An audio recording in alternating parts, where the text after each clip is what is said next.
Well, indeed, President Xi and President Obama have a lot to discuss during their meeting, but why the issue of climate change really standing out?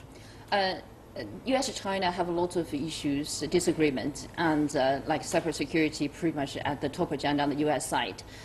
While discussions, debates will continue between the two countries on addressing those issues, we are delighted to see actually climate change becomes the uniting theme, and partly because China and the U.S. are the two largest emitters, of course the two largest economies there as well. And if climate change is recognized as the biggest challenge, global challenge for human development in the century, the two countries have to take the lead, particularly jointly, to reduce their emissions. And I'm delighted to see the saga unfolding now, actually in Washington, D.C., in the coming couple of days, actually, by the two presidents highlighting the importance of climate change issues, demonstrating their political will and also partnership to address that. This is a huge progress, particularly leading up to Paris before the end of this year, because in order for a successful process in Paris, the two countries have to be seen jointly together in a united front.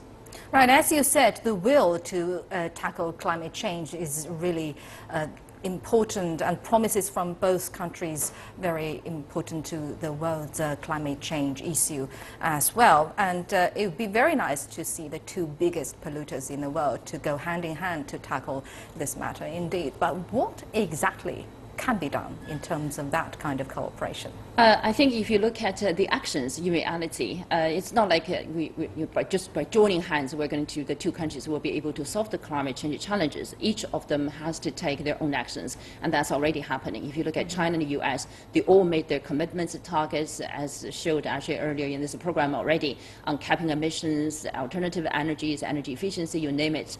But very, very importantly, actually, the partnership of the two, united fronts, it's critical in a way because the largest economies, and because the interdependence of the two economies and also with the rest of the world present the biggest opportunity actually to grow, particularly in an economic downturn like where we're now. So by joining together on renewable energy, on energy efficiency, on investment in infrastructure and in any projects, and the two parts actually coming together, creating a much, much larger pie so that they compete and work with each other and speed up the process actually to lead the global out of the recession in a more sustainable manner.